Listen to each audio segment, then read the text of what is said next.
Ada orang-orang yang senangnya bermain-main, tidak pernah serius, menganggap enteng segala sesuatu, santai, nggak pikir jauh ke depan. Ada orang-orang yang main-main dengan hidupnya. Anak muda, hari ini kamu umur berapa? Sudah bangun apa? Sudah seriuskah dalam hubungan? Sudah seriuskah dalam sekolah? Ada orang-orang yang senangnya main-main aja. Take life seriously. Jangan jadi tua dan nggak bangun apa-apa. Usia itu nambah terus, waktu jalan terus, waktu nggak bisa dihentikan. Kalau kita nggak menggunakan waktu yang ada, nggak bijaksana, maka waktu akan melewati kita. Tahu-tahu kita jadi tua dan nggak bangun apa-apa. Apakah hidup kita sudah penuh? Apakah hidup kita sudah maksimal? Apakah hidup kita sudah mengalir, tumpah buat orang-orang di sekeliling kita? Apakah hidup kita sudah jadi berkat? Kita harus serius sama hidup kita. Kita nggak bisa main-main aja. Kita harus tahu bahwa ada iblis yang siap mencuri, membunuh, dan membinasakan jiwa kita kalau kita nggak jaga hidup kita. Orang yang cuma berdoa saja tapi tidak berusaha bukanlah orang beriman. Karena firman Tuhan berkata, iman tanpa perbuatan mati. Berdoa dan percaya saja tidak cukup. Kita harus berjaga-jaga dengan hidup kita. Sehari-harinya hidup kita, apakah kita juga menjaga hidup kita? Stay alert. Banyak orang Kristen yang cuma kelihatan serius di gereja, tapi hidup sehari-harinya masih ngikut gaya dunia, masih syarat dengan pesta pora, nggak serius dengan hubungan dengan Tuhan, nggak serius dalam mengikut Tuhan, masih main-main sama dosa. Bagaimana hubungan kita dengan Tuhan? Apakah kita serius dengan Tuhan? Apakah setiap hari kita jaga hidup kita dalam kekudusan? Apapun yang kita bangun dalam hidup ini, coba pikirkan konsekuensinya. Lihat ujungnya. Apapun yang kita mau mulai, apapun yang kita mau bangun dalam hidup kita, pikirkan ujungnya. Yuk, jangan main-main lagi sama hidup kita. Serius yuk.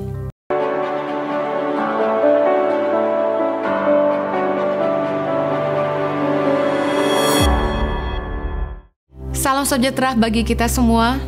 Senang sekali bisa kembali melayani Anda dalam ibadah online bersama Impact Community Indonesia. Senang sekali bisa melayani Anda meskipun melalui ibadah online. Membuka tahun 2021 di dalam hadirat Tuhan, kita bersama-sama membuka telinga dan hati kita untuk firman-Nya dinyatakan. Hari ini saya akan menyampaikan firman Tuhan dengan tema seriuslah dengan hidup Anda. Kata-kata ini terngiang-ngiang. Take life seriously. Ada orang-orang yang senangnya bermain-main, tidak pernah serius, menganggap enteng segala sesuatu, santai, nggak pikir jauh ke depan. Ada orang-orang yang main-main dengan hidupnya, nggak ngitung waktu. Anak-anak muda, pacaran main-main, ganti-ganti nggak pernah serius, nggak bangun masa mudanya, nggak sekolah sungguh-sungguh, nggak kuliah bener-bener, ngabis-ngabisin uang orang tua, nggak ngitung umur. Saya cuma ingin kasih gambaran. Di usia ke-25 tahun, saya sudah menikah dan sudah nyicil rumah. Seserius itu saya hidup, ngitung waktu. Kenapa? Karena saya tahu waktu itu berharga. Saya sama suami, waktu itu Jojo usia 26, saya 25. Di usia 25, kami sudah nikah dan sudah nyicil rumah, sudah punya pekerjaan yang tetap. Anak muda, hari ini kamu umur berapa? Sudah bangun apa? Sudah seriuskah dalam hubungan? Sudah seriuskah dalam sekolah? Sudah kelar belum kuliah? Saya waktu itu tidak dibiayai orang tua, saya harus kerja untuk bisa nyicil uang kuliah. Tapi saya bisa menyelesaikan kuliah saya dan bisa kerja. Ayo kalian yang hari ini masih belum bangun apa-apa, di usia yang mendekati 25 bahkan mungkin sudah lebih, ayo mulai serius hari ini. Ada orang-orang yang senangnya main-main aja, main game online, duduk di komputer berjam-jam. Mending kalau yang dikerjakan itu bermanfaat. Tapi kalau cuma main-main aja, ayo dengar firman Tuhan hari ini. Take life seriously. Jangan jadi tua dan gak bangun apa-apa. Yang sudah berkeluarga, yang sudah dewasa, jangan menganggap enteng segala sesuatu. Santai, banyak orang yang bilang gini, santai bro. kita harus mikir jauh ke depan. Apa sih yang kita bangun? Pastikan kita nggak buang waktu kita nggak buang energi kita nggak buang uang kita untuk hal-hal yang nggak berguna. Usia itu nambah terus, waktu jalan terus, waktu nggak bisa dihentikan. Kalau kita nggak menggunakan waktu yang ada, nggak bijaksana, maka waktu akan melewati kita, tahu-tahu kita jadi tua dan nggak bangun apa-apa. Saya percaya bahwa ada waktu untuk segala sesuatu. Jangan sampai kita hanya santai nikmati hidup dan kita lupa bahwa ada waktu untuk segala sesuatu. Artinya apa? Ada waktunya kita main, ada waktunya kita traveling, ada waktunya kita berkenalan, ada waktunya kita belajar, ada waktunya kita bekerja, ada waktunya kita santai nonton TV, ada waktunya kita beribadah, ada waktunya baca firman, ada waktunya kita makan-makan, ada waktu untuk segala sesuatu. Take your life seriously. Yohanes 10 ayat 10 menjadi ayat favorit yang orang cuma kutip bagian belakangnya aja. Wah, orang seneng banget sama ayat ini. Tapi sayangnya mereka miss bagian part A-nya. Mereka cuma suka kutip part B-nya. Yohanes 10 ayat 10 yang dihafal orang adalah, Aku datang, yaitu Yesus datang, supaya mereka mempunyai hidup dan mempunyainya dalam segala kelimpahan. Wow, semua orang Kristen hafalin ayat ini. Yes, Yesus datang dalam hidup saya supaya saya hidup berkelimpahan. Dengar baik. Di awal dikatakan begini. Yohanes 10 ayat 10. Pencuri datang hanya untuk mencuri dan membunuh dan membinasakan. Siapa pencuri ini? Iblis. Ia datang untuk mencuri, membunuh, dan membinasakan. Baru aku datang, yaitu Yesus datang, supaya kita mempunyai hidup dan mempunyainya dalam segala kelimpahan. Saya suka terjemahan Amplified Bible untuk John 10:10. Dikatakan begini. The thief comes only in order to steal and kill and destroy. I came that they may have and enjoy life and have it in abundance to the full till it overflows. Artinya apa? Pencuri itu datang untuk mencuri, membunuh, dan membinasakan. Tetapi Yesus datang supaya kita memiliki hidup, menikmati hidup, dan memilikinya di dalam kelimpahan yang artinya sampai penuh, sampai tumpah buat orang-orang di sekitar kita. Apakah hidup kita sudah penuh? Apakah hidup kita sudah maksimal? Apakah hidup kita sudah mengalir, tumpah buat orang-orang di sekeliling kita? Apakah hidup kita sudah jadi berkat? Dengar baik, jangan hanya fokus di ayat yang B, tapi fokus juga di ayat yang A, bahwa ada iblis yang datang untuk mencuri, membunuh, dan membinasakan. Oleh karena itulah, Yesus berkata dalam Lukas 21 ayat 36, berjaga-jagalah senantiasa sambil berdoa, supaya kamu beroleh kekuatan untuk luput dari semua yang akan terjadi itu, dan supaya kamu tahan berdiri di hadapan Anak Manusia. Dalam bahasa Inggrisnya dikatakan, stay alert at all times. Berjaga-jagalah setiap waktu. Kita harus serius sama hidup kita. Kita nggak bisa main-main aja. Kita harus tahu bahwa ada iblis yang siap mencuri, membunuh, dan membinasakan jiwa kita kalau kita nggak jaga hidup kita. Saya percaya gini, orang yang cuma berdoa saja tapi tidak berusaha bukanlah orang beriman. Karena firman Tuhan berkata, iman tanpa perbuatan mati. Santai bro. Kita kan percaya. Berdoa dan percaya saja tidak cukup. Kita harus berjaga-jaga dengan hidup kita. Iman tanpa perbuatan mati. Dengar baik. 1 Petrus 5 ayat 8 bilang gini. Sadarlah dan berjaga-jagalah. Lawanmu si iblis berjalan keliling sama seperti singa yang mengaum-ngaum dan mencari orang yang dapat ditelannya. Mata rohani kita yang harusnya bisa melihat bahwa di sekeliling kita ada singa yang mengaum-ngaum, ada iblis yang siap menelan jiwa kita. Oleh karena itu firman Tuhan katakan kita harus sadar dan berjaga-jaga. Jangan cuma main-main sama hidup kita. Yesus memberi peringatan dalam Lukas 21 ayat 34 berkata gini, jagalah dirimu supaya hatimu jangan syarat oleh pesta pora dan kemabukan serta kepentingan-kepentingan duniawi, supaya hari Tuhan jangan dengan tiba-tiba jatuh ke atas dirimu seperti suatu jerat. Kita harus menjaga hidup kita sungguh-sungguh. Kita harus stay alert. Kita harus serius sama hidup kita. Jangan main-main aja.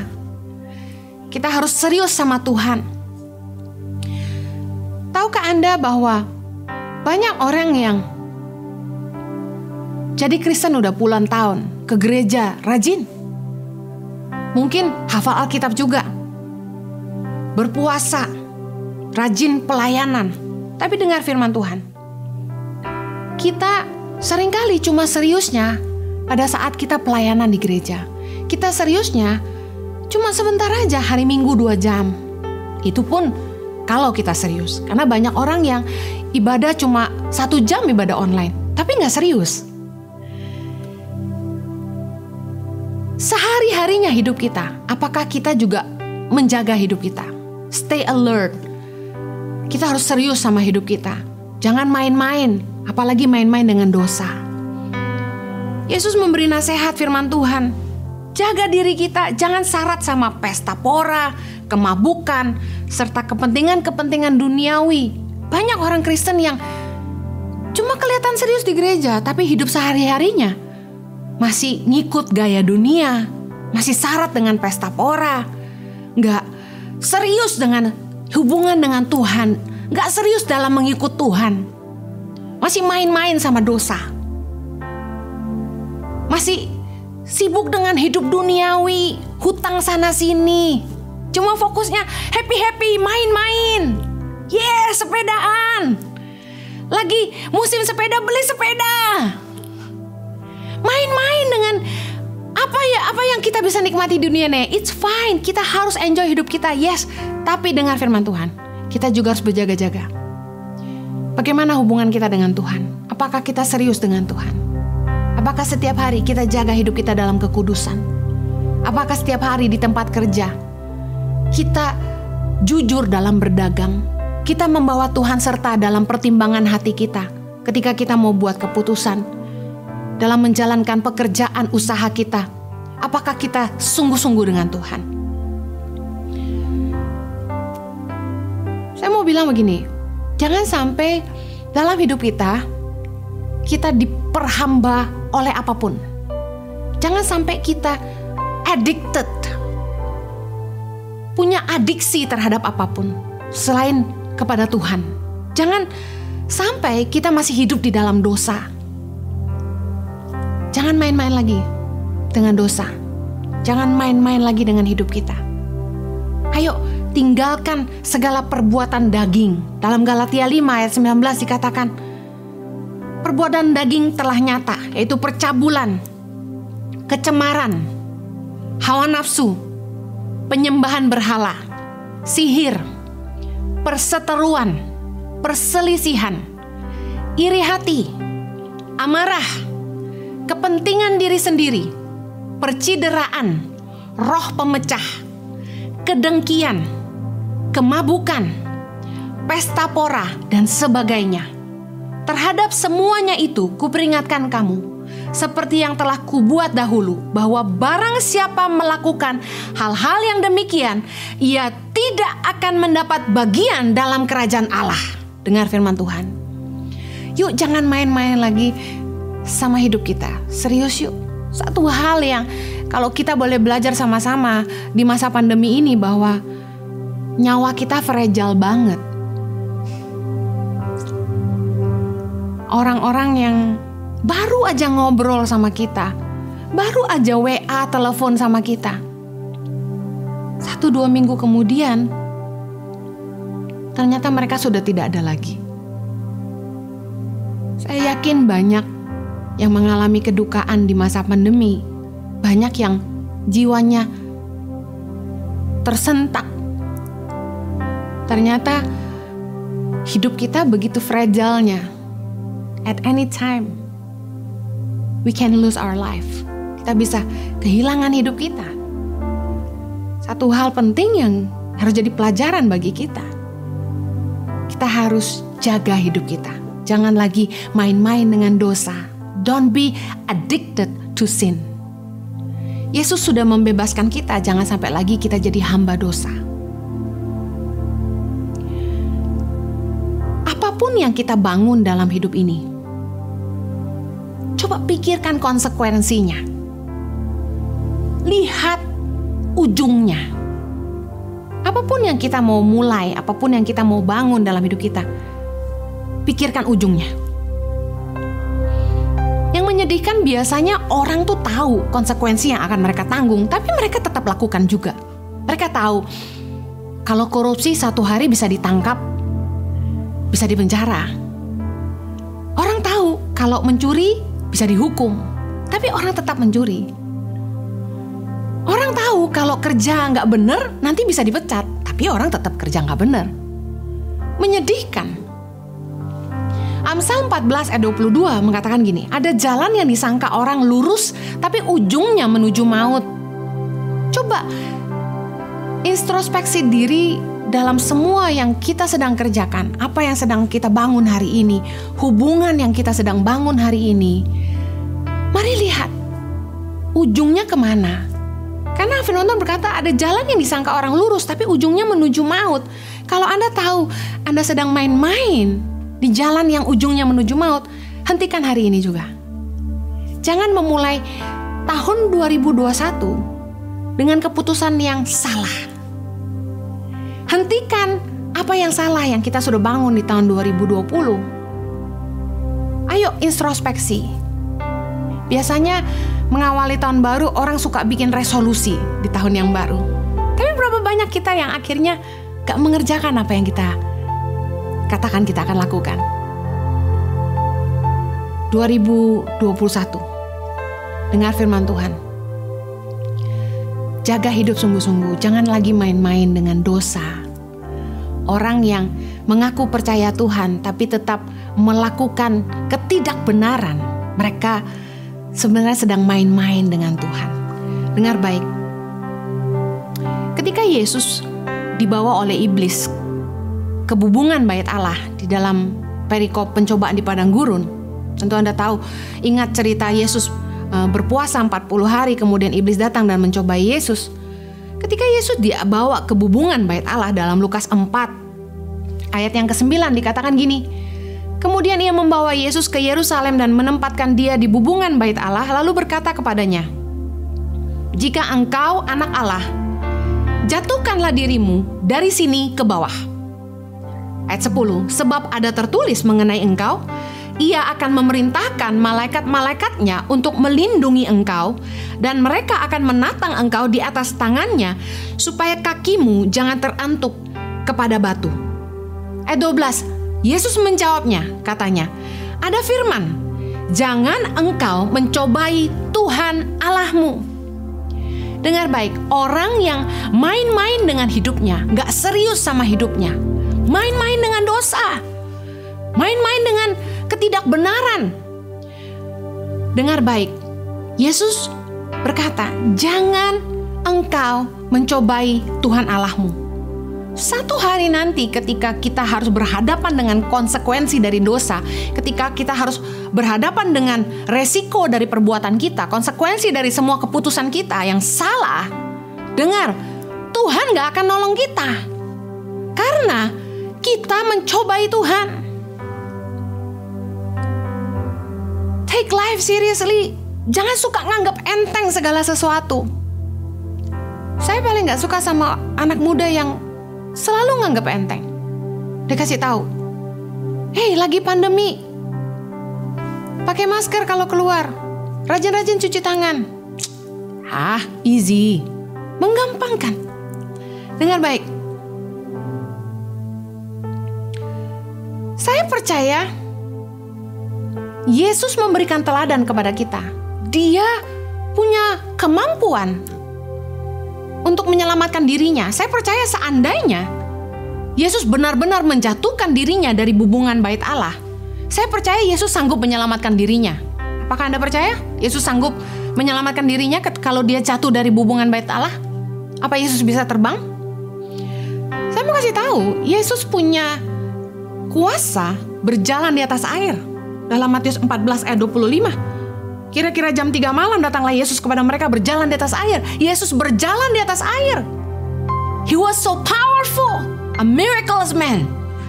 Bahkan, tahukah Anda bahwa Yesus itu punya kekuatan ilmu menghilang? Dia tidak terlihat. Lukas 4 ayat 28. Mendengar itu sangat marahlah semua orang yang di rumah ibadat itu. Ayat 29. Mereka bangun lalu menghalau Yesus keluar kota dan membawa dia ke tebing gunung, tempat kota itu terletak, untuk melemparkan dia dari tebing itu. Tetapi ia berjalan lewat dari tengah-tengah mereka lalu pergi. Jadi dalam Lukas 4 ayat 28-30 ini diceritakan bahwa Yesus itu hendak dibunuh oleh orang banyak. Dia digiring ke pinggir tebing, tapi Yesus bisa berjalan lewat di tengah-tengah mereka lalu pergi dengan santainya. Yesus bisa menghilang. Apakah Yesus yang bisa berjalan di atas air, bisa menghilang di tengah kerumunan orang banyak, tidak bisa terbang? Tidak bisa menyelamatkan dirinya apabila dia jatuh dari bubungan bait Allah? Saya percaya bisa. Tetapi kenapa Yesus tidak lompat? Meskipun Yesus punya kekuatan, dia mau kasih kita sebuah pelajaran. Meskipun kita punya iman, meskipun Tuhan sanggup menolong kita, jangan mencobai Tuhan Allahmu. Seriuslah dengan hidup kita. Walaupun Anda berkata bahwa Anda percaya Yesus, Anda rajin berdoa, Anda rajin puasa, Anda hafal ayat-ayat firman Tuhan, tapi apabila Anda tidak bijaksana dengan hidup Anda sedang mencobai Allah. Saya gak peduli seberapa rohani hidupmu, tapi kalau kamu tidak bijaksana dengan hidupmu, engkau sedang mencobai Allah. Saya percaya orang yang beriman itu melakukan firman Tuhan.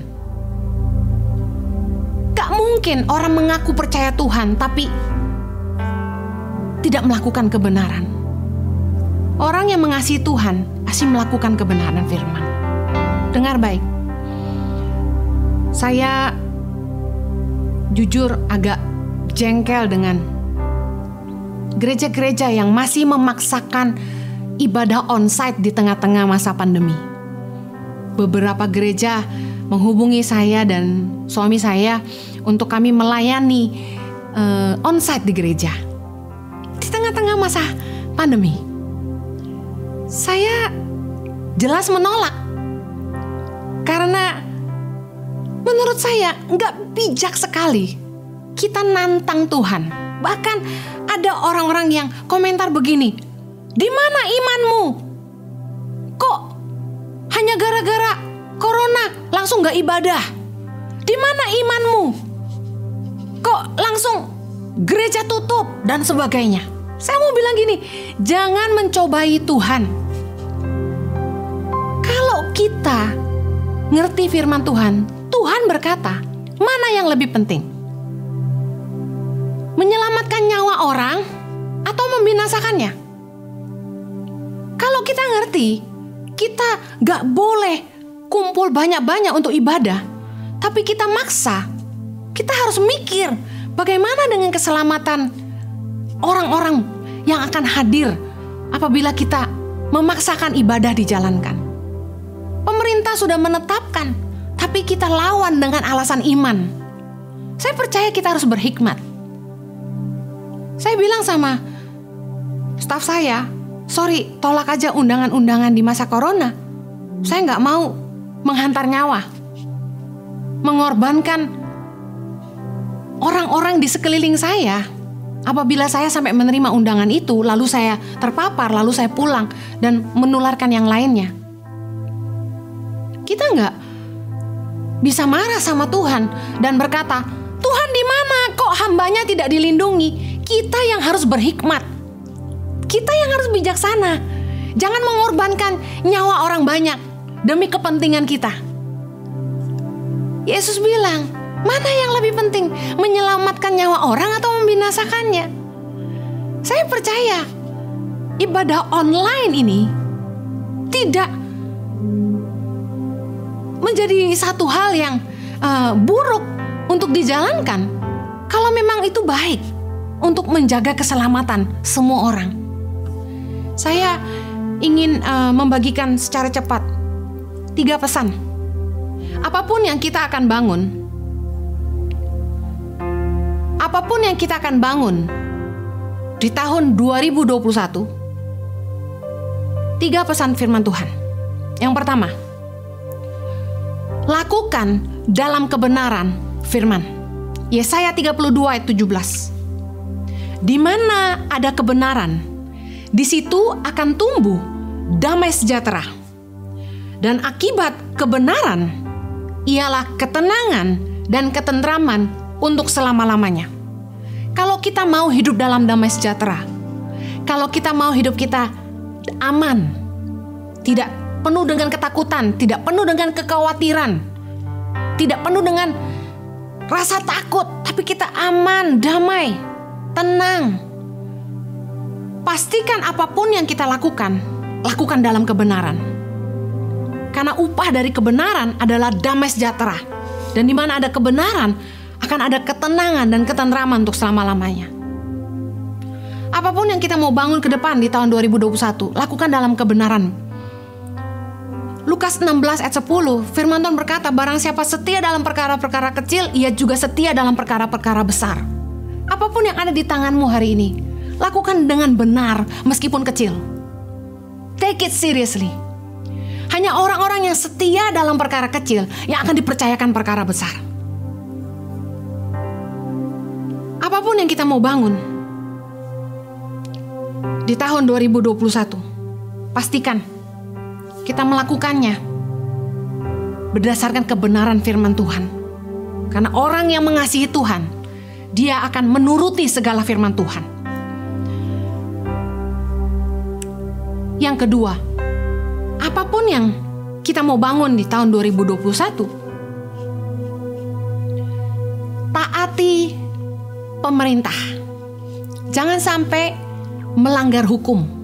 Roma 13 ayat 1. Tiap-tiap orang harus takluk kepada pemerintah yang di atasnya. Sebab tidak ada pemerintah yang tidak berasal dari Allah. Dan pemerintah-pemerintah yang ada ditetapkan oleh Allah. Usaha apapun yang Anda bangun, pekerjaan apapun yang Anda lakukan, dengar baik. Lakukan tidak hanya dalam kebenaran firman, tapi juga lakukan sesuai dengan hukum yang diberikan pemerintah. Ikuti aturan pemerintah. Jangan melanggar hukum. Ada satu kesaksian yang luar biasa. Di masa yang lampau, ada seorang anak muda. Dia tidak mau ikut arus, di mana ketika menjalankan bisnis ekspor import harus sogok sana sini supaya bisa goal dapat tender. Anak muda ini dia ikut aturan main. Dia urus izinnya, memakan waktu lama, memakan biaya, tapi dia sabar, dia lakukan semua izin-izinnya, dia urus semua yang dibutuhkan. Dan dia saksikan kepada saya, beberapa tahun kemudian, ketika Bapak Presiden Jokowi terpilih menjadi Bapak Presiden Republik Indonesia, hukum mulai ditegakkan, yang tidak punya izin tidak bisa ekspor import. Dan luar biasanya, anak muda ini saksikan kepada saya, karena dia ikut aturan hukum, dia sudah punya izin-izinnya, sementara yang lain tutup, yang lain bangkrut, usahanya jalan, dan bahkan dia menuai banyak orderan. Karena semua proyek yang ada harus melalui perusahaan yang punya izin. Jadi banyak orang yang menitipkan lewat dia. Kalau kita mau diberkati Tuhan, kita harus ikut aturan. Jangan langgar hukum. Jangan lagi money laundry. Jangan lagi suap sana sini. Ayo urus izin yang memang harus dilakukan. Ketika kami urus BPJS untuk ketenaga kerjaan, kami punya lebih dari 150 staf yang harus ditanggung untuk BPJS. Guru-guru pedalaman kami dengan kontrak 1 tahun pun kami daftarkan BPJS. Staf saya bertanya, Bu, ini biayanya besar sekali hanya untuk BPJS. Apakah kita hanya pilih sebagian guru saja? Saya bilang begini, ikuti aturan pemerintah. Lakukan segala sesuatu sesuai hukum. Kalau kita mau diberkati Tuhan, dengar firman Tuhan, taati pemerintah. Yang ketiga, apapun yang mau kita bangun di 2021, bangun semuanya berlandaskan kasih kepada sesama. Jangan mementingkan diri sendiri, jangan serakah, jangan merusak atau mengorbankan orang lain untuk kepentingan diri kita sendiri. Pastikan apapun yang kita bangun itu berdampak jadi berkat bagi hidup orang banyak. Filipi 2 ayat yang keempat berkata, dan janganlah tiap-tiap orang hanya memperhatikan kepentingannya sendiri, tetapi kepentingan orang lain juga. Roma 13 ayat 10. Kasih tidak berbuat jahat terhadap sesama manusia, karena itu kasih adalah kegenapan hukum Taurat. Kalau Anda ingin melakukan seluruh hukum Taurat, disimpulkan dalam Matius 7 ayat 12. Apa saja yang kamu kehendaki orang lain perbuat kepadamu, perbuatlah demikian juga kepada mereka. Kalau kita tidak mau makan produk yang jadi racun yang bisa mengakibatkan kanker, jangan bikin produk yang bisa membuat kanker bagi orang lain. Kalau kita tidak mau diracuni, jangan meracuni orang lain. Kalau kita tidak mau dirugikan, jangan merugikan orang lain. Pastikan usaha apapun yang kita bangun, jangan sampai berdampak buruk atau merusak hidup orang lain. Kalau Anda punya sosial media, punya follower, punya YouTube channel, punya Instagram, apapun itu, pastikan tulisanmu, kata-katamu, karya-karyamu membawa hal positif bagi masyarakat. Membangun hidup orang lain bukan merusak mereka. Membangun iman bukan malah melemahkan orang lain. Pastikan yang kita sebarkan bukan hoaks, tapi kebenaran. Hal-hal yang baik yang menolong hidup orang jadi lebih baik. Apapun yang kita bangun, pastikan berlandaskan kasih kepada sesama.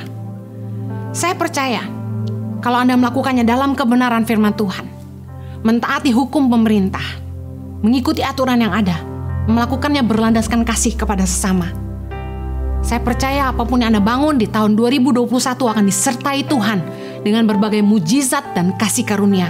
Saya percaya kemurahan Tuhan akan menyertai Anda, sehingga apa saja yang Anda kerjakan pasti akan diberkati Tuhan luar biasa. Jangan lagi main-main dengan hidupmu. Jangan main-main dengan dosa. Take life seriously. Jangan dengan alasan iman mencobai Tuhan. Bangun hidupmu, jangan sampai bangun apapun yang tidak ada ujungnya. Pastikan bijaksana dengan waktu, bijaksana dengan hidupmu. Tuhan Yesus memberkati. Have a blessed new year. God bless you. 3 hal ini sebenarnya yang paling membuat saya tuh sedih. 3 hal ini tuh yang paling bikin gak tahan. Yaitu 1, kalau sampai orang gak bisa makan. 2, sampai ada orang tua yang gak bisa bayarin anaknya sekolah. Yang 3, kalau sampai ada orang sakit gak bisa berobat. Meninggalkan kenyamanan hidup, mengikuti panggilan hati, mengandalkan Sang Pencipta, berjuang membangun negeri. Journey Tangan Pengharapan Special Edition. Henny Kristianus, the founder. Grow in Love.